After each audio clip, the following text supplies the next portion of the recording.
नमस्कार विद्यार्थी मित्रांनो, मी धुमाळ सर, लना हाऊसिंग ज्युनियर कॉलेज जामखेड.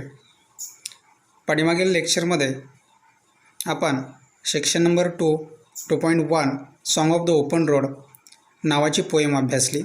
आज आपण या व्हिडिओ लेक्चरच्या माध्यमातून कोरोनाच्या या पार्श्वभूमीमध्ये आपण आपल्या या व्हिडिओ लेक्चरमधनं आपली दुसरी पोएम इंडियन वेवर्स अभ्यासणार आहोत.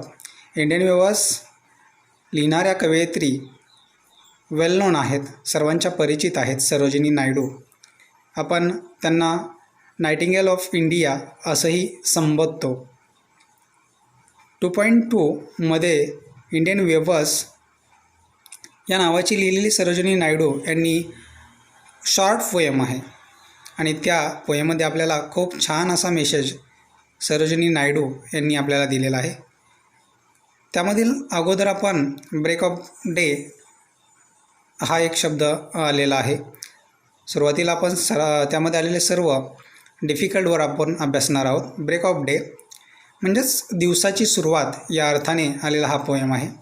अगदी शॉर्ट पोएम असणारी फक्त 3 स्टांजा ची पोएम आपल्याला खूप मोठा जीवनामधला एक्सपिरियन्स आणि आपल्याला जीवनामधला अनुभव देऊन जाते. ब्रेक ऑफ डे म्हणजेच दिवसाची सुरुवात. इथं दिलं आहे मॉर्निंग किंवा सनराईज. सनराईज. गे हा एक शब्द आलेला आहे दुसरा, with happiness and with fun. Next word garment means वस्त्रे किंवा कपडे या अर्थाने या ठिकाणी आलेला आहे. Halcyon means kingfisher, a bird which has bright and colourful plumes. Robes नावाचा शब्द आलेला आहे, म्हणजेच या ठिकाणी ड्रेस किंवा क्लॉथ, फ्रॉक या अर्थाने इथे शब्द आलेला आहे.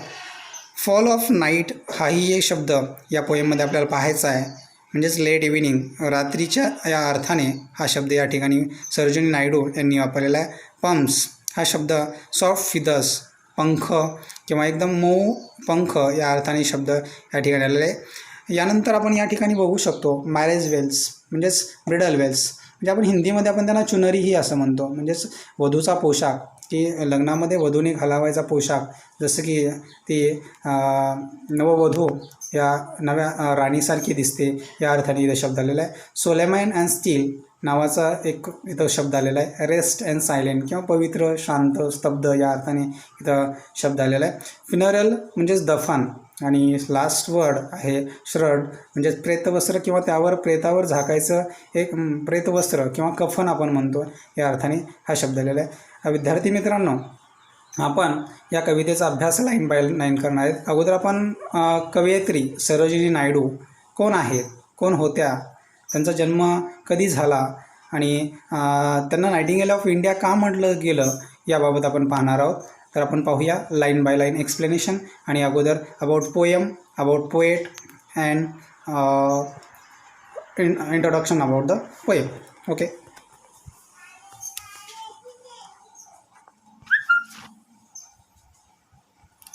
विद्यार्थी मित्रांनो, सरोजिनी नायडू यांचा जन्म 1879 साली हैदराबाद या ठिकाणी झालेला आहे.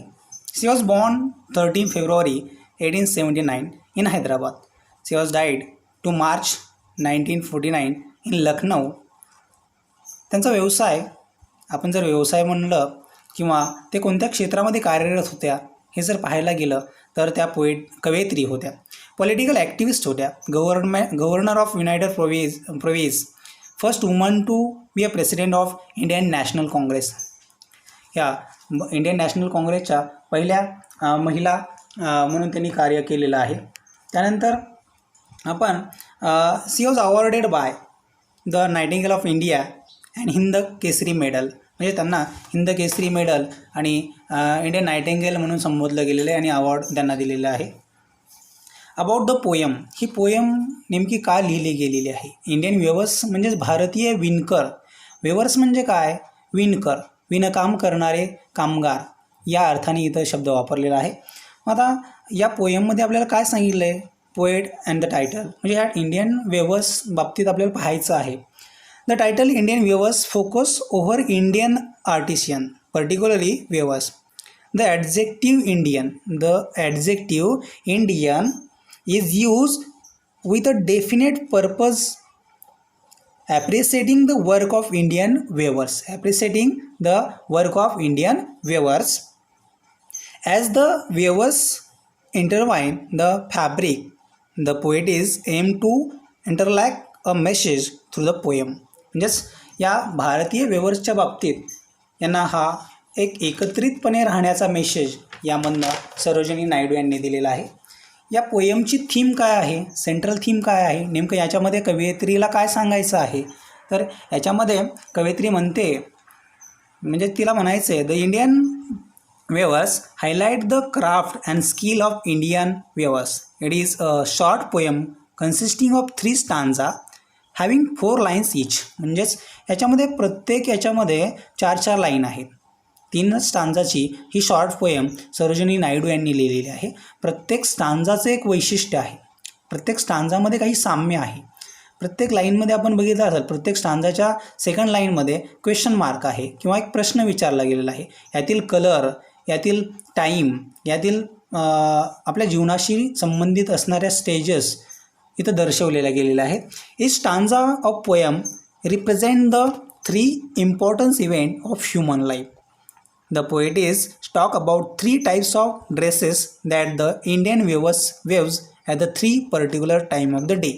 म्हणजेच ब्रेक ऑफ द डे दिवसाच्या सुरुवातीला, फॉल ऑफ नाईट म्हणजेच लेट इव्हिनिंगला म्हणजेच संध्याकाळच्याला, आणि सोलमॅन स्टील आणि रेस्ट म्हणजे सायलेंट अधिक स्तब्ध असण्यापूर्वी किंवा शांत वातावरणात किंवा मूनलाईटमध्ये ते कोणत्या प्रकारचे ड्रेस शिवण्याचं काम करतात, वेविंग करण्याचं काम करतात, ह्या ठिकाणी सरोजिनी नायडूंनी स्पष्ट केलेले. Metaphorically each times and the dress weaves in the times the symbolise a particular stage of life.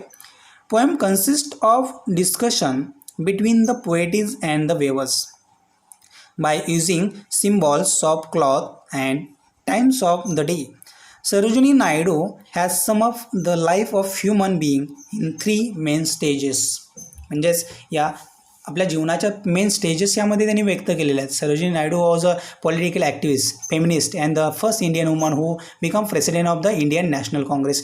भारतीय राष्ट्रीय काँग्रेसच्या त्या पहिल्या महिला अध्यक्ष म्हणून त्यांनी कामकाज केले. Indian weavers is a short poem here the poet talks about the 3 types of garment. म्हणजेच 3 प्रकारचे वस्त्र त्यांनी याच्यामध्ये कोणत्या कोणत्या वेळेस वापरलेले आहेत आणि जीवनाशी त्यांचा संबंध काय आहे हे दर्शवलं गेलेलं आहे. याच्यामध्ये रायमिंग स्कीम, सुरुवातीचा आपला एक प्रश्न होता की सरोजिनी नायडू यांना नायटिंगेल ऑफ इंडिया का म्हटलं गेले. ह्या कवयित्री आहेत. नायटिंगेल हा शब्द गाण्याची गीताशी येतो. मग ही कविता लिहिलेली आहे यांनी. म्हणजे नायटिंगेल का म्हटलेलं आहे, तर यांच्या लिखाणाची स्टाईल, सरोजिनी नायडू यांची काव्य लिहिण्याची पद्धती खूप छान आहे. काव्यात्मकता, लयबद्धतपणा, शब्दरचना त्यांची काव्य आहे की गाणं आहे आपल्याला समजतच नाही आहे. म्हणजेच यामध्ये बघायचं झालं तर इंडियन वेवर्स जर आपण एक लयामध्ये, सुरामध्ये जर गायली, सुरामध्ये जर म्हटली तर आपल्याला ते गाणंच वाटेल. इंडियन वेवर्स आपण ही पोएम लाईन बाय लाईन आपण अभ्यासू. Indian weavers weaving at a break of day. Why do you weave a garment so gay? Blue as the wing of a halcyon wild, we waves the robes of the newborn child. Weavers weaving at a break of day. Why do you weave a garment so gay? Weavers weaving at a break of day. Break of day म्हणजेच काही तर morning आहे, sunrise आहे, सूर्योदय झालेला आहे सकाळचा. Weavers weaving at the break of day. Weavers भारतीय विणकर हे सकाळी सकाळी विणकाम करण्याचं काम करतात आणि त्यावेळेस काय करतायत ते, why do you weaves a garment so gay, म्हणजेच विथ हॅपीनेस, इतक्या आनंदाने काय विणतायत, इतक्या आनंदामध्ये ते कसं तेजस्वीपणे कसं जगतायत, ते तेजस्वीपणे कसं विथ फन म्हणजेच आनंदाने ते एन्जॉय करत करत ते वेविंग करण्याचं काम करतात. Weavers weaving at a break of day.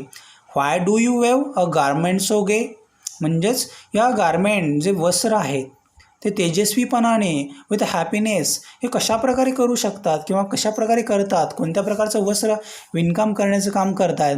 Blue as the wing of halcyon wild. Blue as the wing as a halcyon wild. Halcyon wild म्हणजे काय, या ठिकाणी किंगफिशर नावाचा पक्षी आपण पाहिलेला असेल. अ bird which has bright colourful pumps, म्हणजे ज्या पक्षाची पंख त्याला आपण म्हणू शकतो एक आसियन किंवा आफ्रिकन बर्ड आहे हा हॅल्सियन किंगफिशर नावाचा. आपण त्याला मराठीमध्ये खंड्या पक्षी पण म्हणतो, काही जण त्यांना पानकावळाही म्हणला जातात. किंगफिशर म्हणजेच मासे पकडण्यात तरबेज असणारा हा पक्षी आणि त्याची इथं ब्ल्यू म्हणजे कलरहीचंही इथं उदाहरण दिलेलं आहे.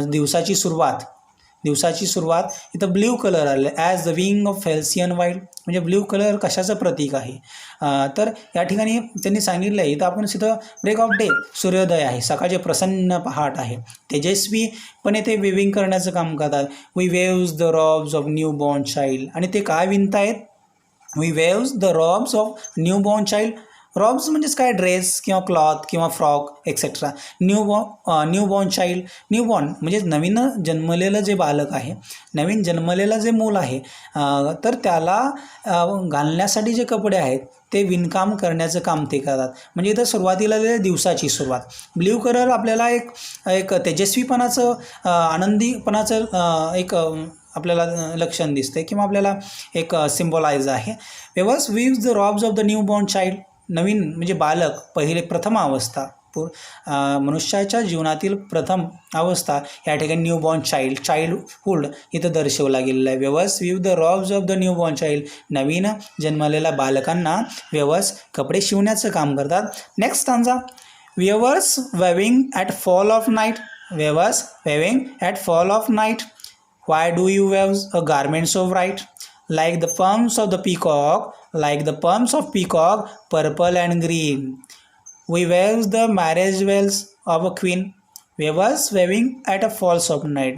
आता बघा इथं ब्रेक ऑफ डे दिवसाची सुरुवात आली. Weavers weaving at the fall of night, late evening किंवा संध्याकाळ झाल्यानंतर विणण्याचं काम करतात. वेवर्स भारतीय विणकर विणण्याचं काम करतात. काय विणतायत त्या अगोदर एक प्रश्न विचारलेला आहे. पहिल्या स्टांजामध्ये जसा प्रश्न विचारला गेला तसा ह्या स्टांजामध्येही प्रश्न विचारला गेला. Why do you weaves a garments of bright. हे इतके तेजस्वी कपडे, ते शायनिंग असणारे कपडे का बरं विणतायत, कशासाठी विणतायत. Weavers weaving a fall of night. Why do you weaves a garments of right. तेजस्वीपणाने शायनिंग असणारे कपडे, कलरफुल क्लॉथ विणण्याचं काम करतात. Like the plumes of peacocks soft feather, sharp पिसारा असणाऱ्या पिकॉकसारखे. पर्पल अँड ग्रीन, जांभळी रंगाचे, हिरव्या रंगाचे. म्हणजेच काय, या ठिकाणी इथं कलर आलेला आहे. पहिल्यामध्ये ब्ल्यू आलेला आहे, तो कशाचं प्रतीक दर्शवतो आहे, तेजस्वीपणाचा. या ठिकाणी plumes of peacock, purple and green. We waves the marriage veils of the queen. आणि काय विणतायत ते, की जे ब्रिडल आहे, जे ब्रिडल वेल्स आहेत किंवा आपण वधूचा पोशाख म्हणतो, की इथं ब्रिडल्स ऑफ क्वीन म्हणलेलं आहे.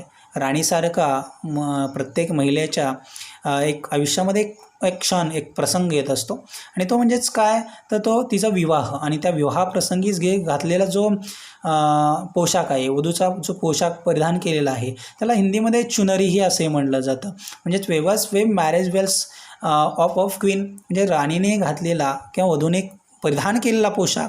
आणि तो या कलरने दर्शवलेला आहे, पर्पल अँड ग्रीन या ठिकाणी त्यांनी दर्शवलेला आहे.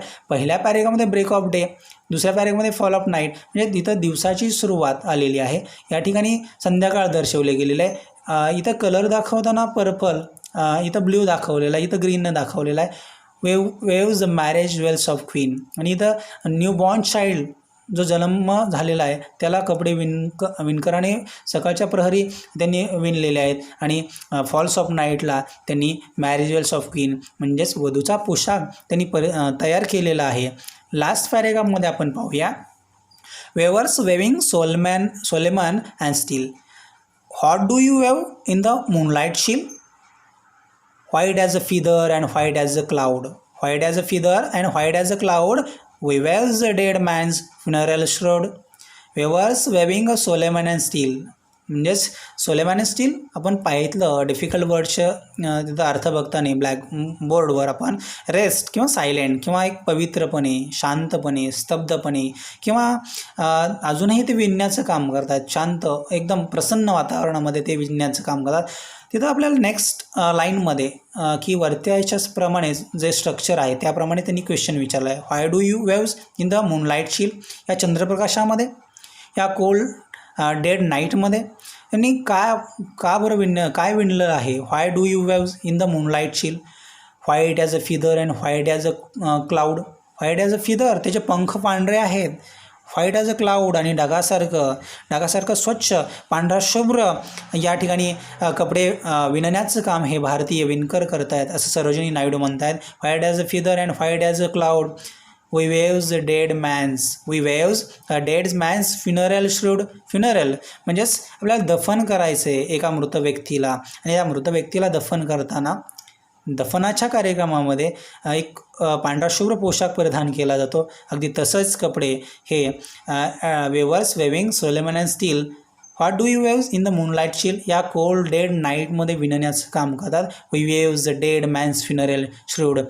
म्हणजेच काय, श्रूड या शब्द इथं आलेला आहे. Cloth in which dead person is a wrap, म्हणजे त्यांना झाकण्यासाठी कफन म्हणतो आपण, किंवा प्रेतवस्त्रही म्हणलं जातं त्याला, की अशा प्रकारचे कपडे विणण्याचं काम हे इंडियन वेवर्स करतात. आपण जर या स्टांजाची रचना बघितली, शॉर्ट पोएम आहे, 12 ओळींची पोएम आहे. ह्याच्यामध्ये जर आपण पाहितलं rhyming pairs, day, gay, wild, chilled, means यामध्ये जर rhyming pairs of the poem in a first stanza, day, gay, wild, child, night, bright, green, queen, still, chill, cloud, shroud, या प्रकारे आहे. Rhyming scheme of this poem, day, gay, A, wild child, B, A, B, हे या प्रकारे rhyming scheme आपल्याला पाहता येईल. आपण पाहूया की याच्यामध्ये त्यांनी लँग्वेज कोणत्या प्रकारे वापरलेली आहे किंवा काय. The language is use very simple and understand by the readers. The poet is use a number of literary device to express her ideas like simile, imagery, metaphor. The poem has the rhyming scheme A, B. आपण इथं बघितलं ए, B हे rhyming scheme याच्यामध्ये आलेलं आहे. It is a short poem consisting of 3 stanzas having 4 line each. Each stanza of the poem represent the 3 important event of the human life. मनुष्याच्या जीवनामधील 3 अवस्था या ठिकाणी दाखवलेल्या आहेत. दिवसाच्या पण इथं 3 अवस्था दाखवलेल्या आहेत, आणि यामध्ये त्यांना म्हणायचं it is a short poem consisting of the 3 stanza having 4 line each. Each stanza of poem represent the 3 important stages of life. The poet talks about 3 types of dresses that the Indian waves at 3 particular time of the day.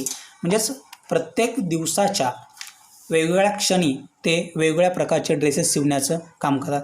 या सरोजिनी नायडूंनी किंवा या पोएममध्ये कोणता message आपल्याला मिळालेला आहे. मी सुरुवातीला सांगितलं की खूप छान मेसेज या पोएममधनं दिलेला आहे, आणि कोणता मेसेज आपल्याला भारतीयांना, आपल्या नवतरुणांना किंवा आपल्या सिलेबसमध्ये आलेल्या विद्यार्थ्यांना कोणता मेसेज दिलेला आहे. तर यामध्ये आहे की the poem teaches to accept joy and sorrow, म्हणजे आपल्याला ॲक्सेप्ट करायला सांगितलं आहे. आपल्या आयुष्यात आलेलं दुःख जे आहे, सुख आहे, ते आपल्याला ॲक्सेप्ट करायला या कवयित्रीने सांगितलेलं आहे. The poem teaches to accept joy and sorrow in our life. All of us experience happy and sad moment. When we are happy we share our happiness, but when we are sad or depress remain positive. We should involve ourselves in some constructive activity like hobby or listening music etc. आपण निश्चितच आपल्या जीवनामध्ये आपण या ॲक्टिव्हिटीजमध्ये आपल्याला जर bore झाले असेल, डिप्रेसमध्ये असेल, आपण दुःखी असेल, तर निश्चितच आपण आपल्या हॉबी वाढवायला हव्यात, किंवा like hobby as a listening music etcetera.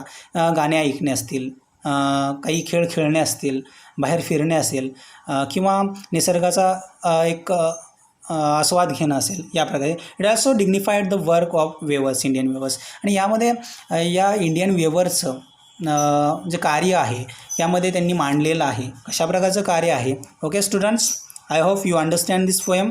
Okay, we stop here. Thanks for watching this video. Thank you very much.